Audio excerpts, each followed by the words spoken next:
咱们都知道，黄之锋呢，现在还在这个大牢里蹲着，对吧？这按照原来那个剧本吧，这个小子可能还得再蹲个2、3年。但是啊，这个剧本他改了呀。2025年的夏天哦，这个小子在这个监狱里正采缝纫机呢，又被抓了一次。这个操作你见过吗？这就叫狱中被捕。这个罪名要是坐实了，那可不是闹着玩的呀，那是奔着把牢底坐穿去的呀。儿子面临着终身监禁的风险，他那个亲爹黄伟明干嘛去了呢？原来这家伙啊，把家里面的海景房给贱卖了，带着老婆和小儿子，也就是黄之锋的亲弟弟，一家3口脚底抹油飞澳大利亚享清福去了，留着大儿子黄之锋一个人啊，在这个香港的赤柱监狱里啊，那是叫天天不应，叫地地不灵。今天咱们就把这个黄家父子这点破事啊，给扒个底朝天。先说这个黄之锋他是怎么长歪的。这棵树长歪呢，要不就是风吹的，要么就是根不正。这黄之锋呢，这就属于根不正，再加上妖风劲儿吹。这黄之锋呢，是1996年生的，那是香港回归的前夜啊。那个时候啊，咱们全国人民都是什么心情呢？那都是盼星星盼月亮啊。可是就在这个时候，香港呢有一小撮人，这心里头那个阴暗哦，跟那个下水道似的。黄之锋他爹黄伟明啊，就是这类人的典型代表。这个家伙吧，他当时是这个公民党的成员。这公民党里面呢，那个时候可是聚集了一帮专门给这个特区政府添堵的大聪明啊。这个黄伟明啊，是整天不琢磨怎么把这日子过好，专门去琢磨怎么搞对抗。黄之锋从小就长在这种环境里，你想他能好得了吗？这就好比是张白纸啊，还没下笔呢，先被他爹泼了一层墨。那别的小孩周末呢，是去这个什么海洋公园啊，去补习班啦。黄之锋的周末是在哪？是在这个街头游行的队伍里啊。他爹带着他啊，指着那个特区政府的大楼说：“儿子，看见没？咱们就要反对他。”这里头吧，还有个事儿，特别逗，也特别的损啊。据说这个黄之锋啊，小时候呢有那个读写障碍，这本来是个病啊，得治，得慢慢的引导。学校老师也挺负责任的，劝他多用功或者换个学习方法。可是这小子呢？他不啊，在他爹的忽悠下呀，他觉得老师讲的都不对啊，觉得学校那套规矩是束缚，再加上他爹在旁边是煽风点火呀，儿子不用学那些没用的啊，咱们搞政治，搞政治不需要文化，只需要嗓门大，只要你会喊口号，你就是领袖。哎呦喂，这简直是把孩子往火坑里推啊！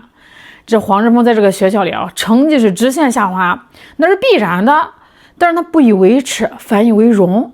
他觉得吧，自己跟那帮死读书的学生不一样啊，他是觉醒者啊，他是天选之子啊！哎呦喂，这种盲目的优越感啊，就是从那会儿扎下了根儿。那到了2011年，这个小子才15岁吧，就跟一帮小屁孩凑一块儿，搞了个什么学民思潮。你听听这个名字啊，起的倒是挺唬人的。其实里面啊，全是那样子的啊，就是一帮不好好学习的学生啊，在这个所谓的组织里找存在感。紧接着到了2012年啊，咱们国家呢想在这个香港推行国民教育科，这多正常的事儿啊！你是中国人，学点中国历史，了解了解国家发展，这不是天经地义吗？但是这帮人啊，立马就跳出来反对啊，说是增加了学生负担。其实骨子里啊，就是那股子殖民地奴才劲儿没过去，抵触中国历史。黄之锋这回啊，算是尝到甜头了，他带着一帮学生啊，绝食抗议啊，在那边演苦肉计啊。那个时候他才多大呢？15、16岁啊！你想想，一个半大的孩子啊，哪来这么大的能量呢？这背后要是没有人再推，打死我都不信啊！最后教育局呢，为了息事宁人，暂停了计划。这一暂停不要紧啊，黄之锋这个小子觉得，嘿，我牛啊，政府都怕我，这个心态啊，瞬间就膨胀了，跟那充气过头的蛤蟆似的啊，那是见谁怼谁。这个时候啊，境外的那些鬼影啊，也开始慢慢的围上来了。黄之锋一闹腾，谁最开心呢？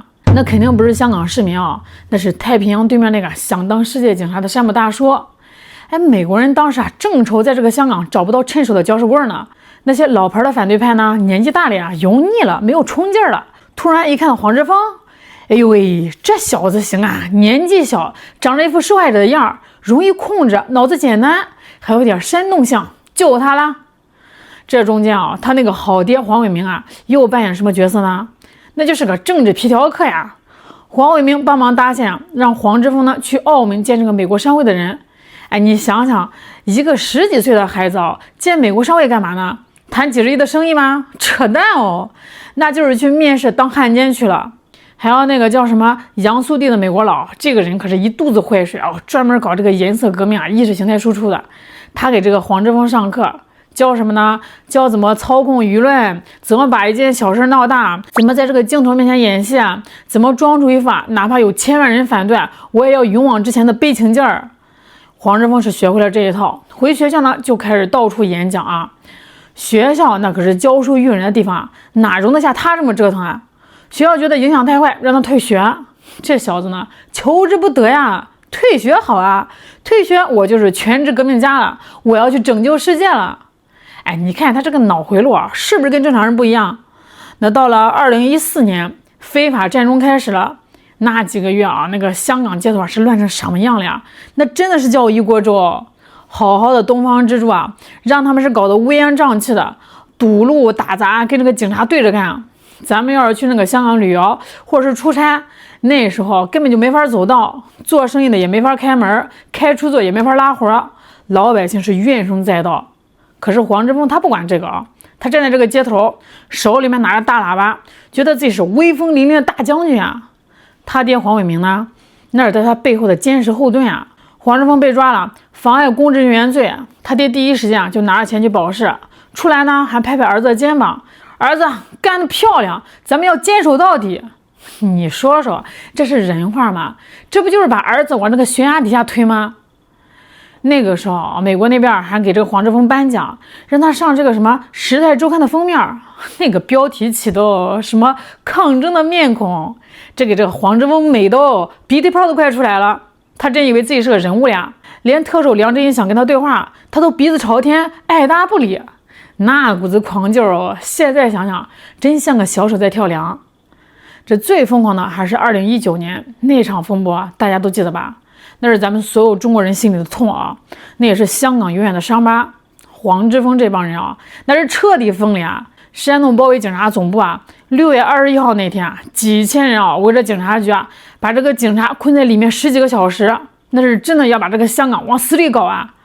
他们以为有这个美国人撑腰，有这个英国人喊话就能为所欲为了。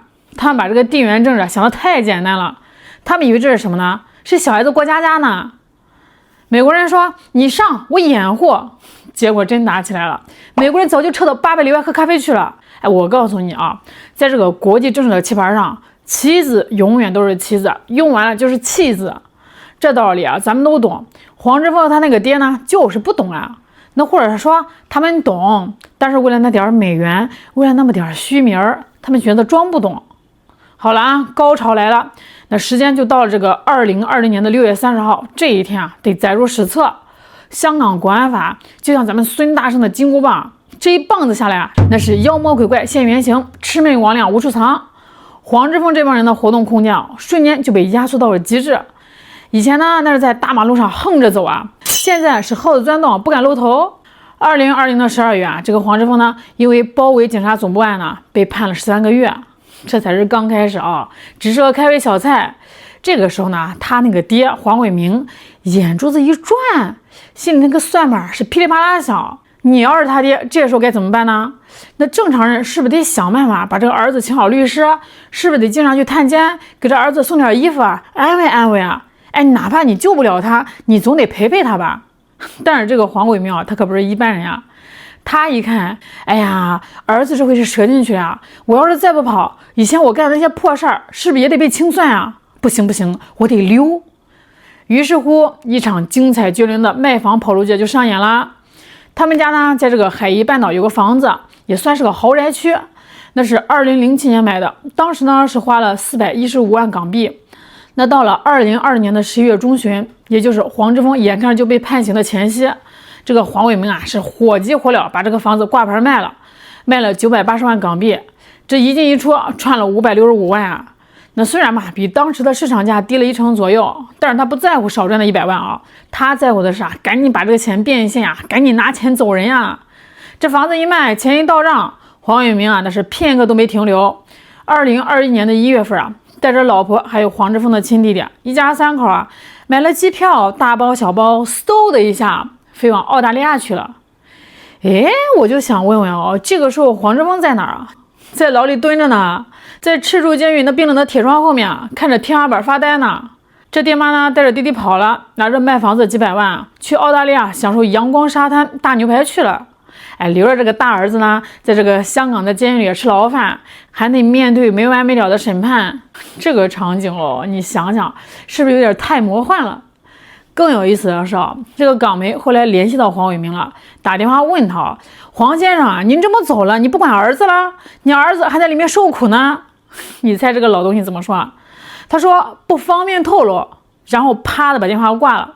之后就彻底失联了，换了号码，跟这个黄志芳那是断绝了一切联系啊。这个时候吧，还有个更讽刺的点，就是听说这个黄伟明啊，以前他还是个反同性恋的激进分子啊，在网上发起运动攻击 LGBT 群体啊，满嘴的仁义道德啊，强调什么家庭伦理啦、传统价值啦，到了自己头上，这个家庭伦理去哪儿了？这个父爱如山去哪儿了？这个传统价值就是大难临头生儿子吗？这就是个彻头彻尾的伪君子呀！现在看那个被遗弃的妻子黄之芳，他在这个监狱里啊，那是真正的孤家寡人啊。